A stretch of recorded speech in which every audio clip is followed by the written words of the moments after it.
কিন্তু দাদা, মন্দারের তো মা নেই, সেক্ষেত্রে দিদি তো মন্দারের মা বিথিকা। মন্দারকে সন্তানের মতো দিদিই তো বড় করেছে, তাই এই নিয়মটা দিদিই করবে।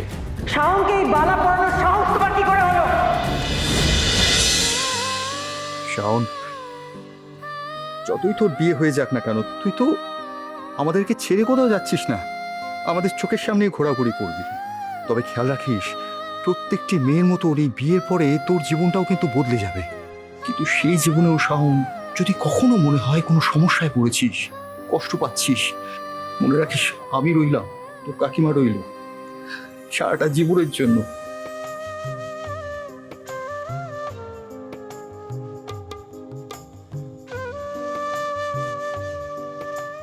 আজ হঠাৎ বিয়ের দিনেই আশীর্বাদ হচ্ছে কেন মন্ত্রী মশাই? এটা তো আগেই হয়ে যায়। আসলে বিয়েটা এত তাড়াহুড়োর মধ্যে হচ্ছে যে আশীর্বাদ পর্বটা সারা হয়নি। তাই ঠিক হয়েছিল যে আগে গায়ে হলুদ পর্বটা হয়ে যাবে, তারপর আশীর্বাদ পর্ব হবে। আচ্ছা আচ্ছা আচ্ছা, আপনার হাত খালি কেন? কিছু নেননি? ঠিক আছে ঠিক আছে। না না, আপনি বসুন, আমি স্ন্যাক্স কোল্ড ড্রিঙ্ক পাঠাচ্ছি। আচ্ছা, আর এই তাড়াহুড়ো করার তো একটা কারণ আছে। বাধ্য হই সাত তাড়াতাড়ি মেয়ের বিয়ে দিচ্ছেন মন্ত্রী মশাই। হ্যাঁ, ওনার ওই বিয়ে ছেলেটার সাথে কিছু একটা সম্পর্ক আছে বোধহয় মেয়েটার। তাই? দুজনে মিলে গিয়েছিল তো ঘুরতে ফার্ম হাউসে। সেই কেচ্ছা চাপা দিতে আর নিজের মন্ত্রিত্ব বাঁচাতে সাত তাড়াতাড়ি বোনের পালিত ছেলের সাথে বিয়ে দিচ্ছে। ভালো বলির পাঠা পেয়েছে। ওই মন্দারের নিজের বাবা মা বেঁচে থাকলে এরকম কলঙ্ক লাগা মেয়ের সঙ্গে কিছুতেই নিজের ছেলের বিয়ে দিত না।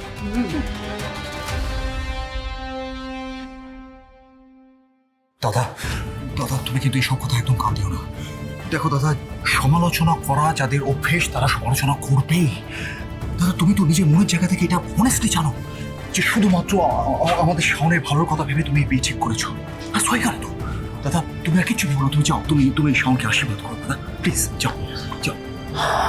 স্যার, যেটা আনতে বলেছিলেন। হ্যাঁ,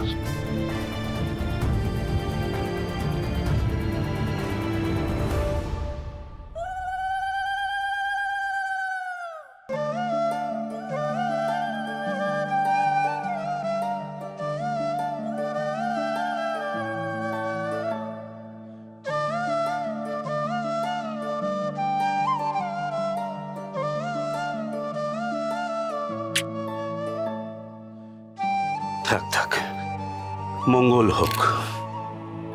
শাওন এই উপহারটা দিদুন তোমাকে তোমার বিয়েতে দেবেন বলে ঠিক করেছিলেন। রুদ্রপুরের বাড়ির একটা পুরনো প্রথা আছে, এই বালাটা বংশ পরম্পরায় উত্তরাধিকারীরা পায়। তুমি অমিতেশ ব্যানার্জির একমাত্র নাতনি। তোমার দিদুন চান ব্যানার্জি পরিবারের এই গয়না তুমি বিয়েতে পরো।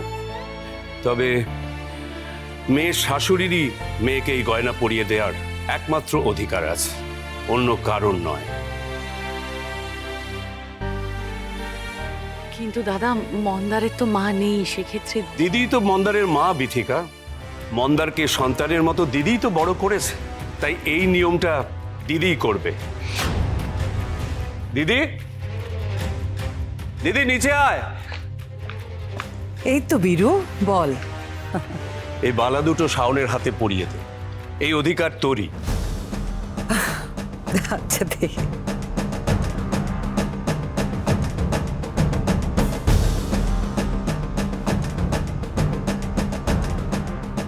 দেখি শাওন মা।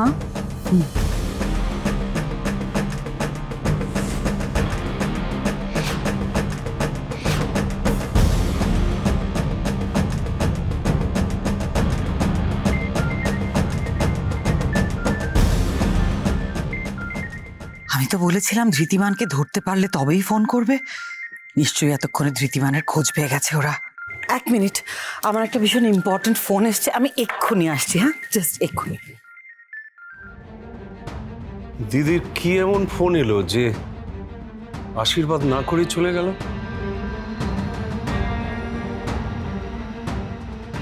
স্যার, এসো এসো প্রদীপ।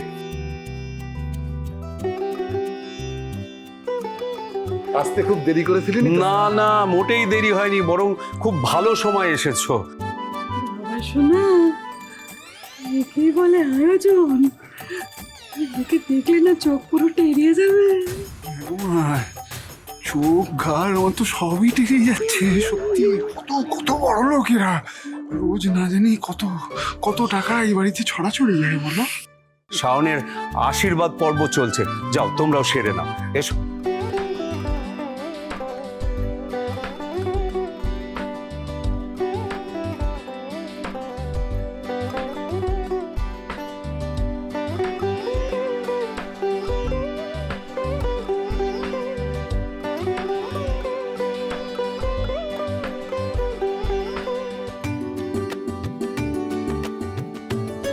খুব মিষ্টি দেখতে লাগছে তোমায়, খুব সুখী হও।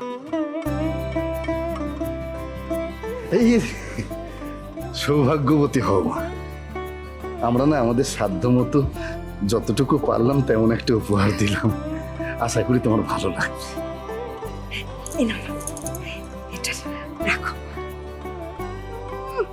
টম, এই শাড়ি না এবারে কোনো কাজের লোকও পরবে না, যত রাজ্য।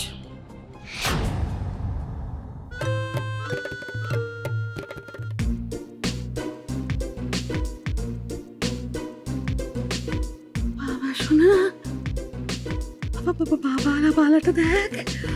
ও মা, কি ভালো না, কি ভারী। দেখি দেখি, গো মা, অন্তত 80-90 গ্রাম ওজন হবে এটা। এটা কি করছেন আপনারা? এই রে, দে দে দে। আর শাওন ম্যাডামের জিনিস তুলেছেন কেন? দেখছিলাম দিন এদিকে। মা, এটা মনে হয় শাওন ম্যাডামের। হাত থেকে খুলে গেছে মনে হয়। না, তোমায় পরিয়ে দিই মা।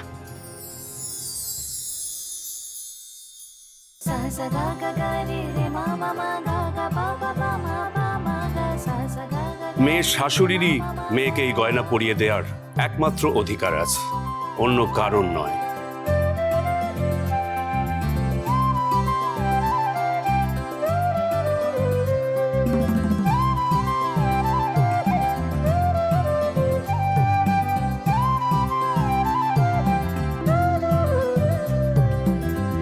কি করলে তুমি এটা?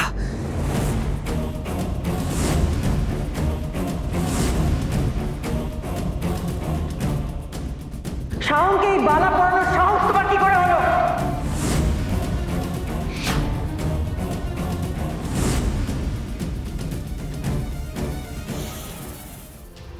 বীরু, তুই শুধু দেখ, এত বড় একটা ঘটনা ওরা। শোন শোন শোন, আমার কথাটা শোন। তুই মিথ্যে চোটপাট করছিস, উনি হয়তো ভুল করে বালাটা পরিয়ে ফেলেছেন। ভুল? এত বড় ভুল মানুষ করতে পারে বীরু? না না না, ভুলটা ওরা করেনি, ভুল তো আমরা করেছি। হ্যাঁ, বিশ্বাস কর। ওদের মতো লোকদের আমাদের ফ্যামিলিতে আসতে বলে আমাদের অনুষ্ঠানে নেমন্তন্ন করে আমাদের জীবনের সব থেকে বড় ভুলটা করেছি।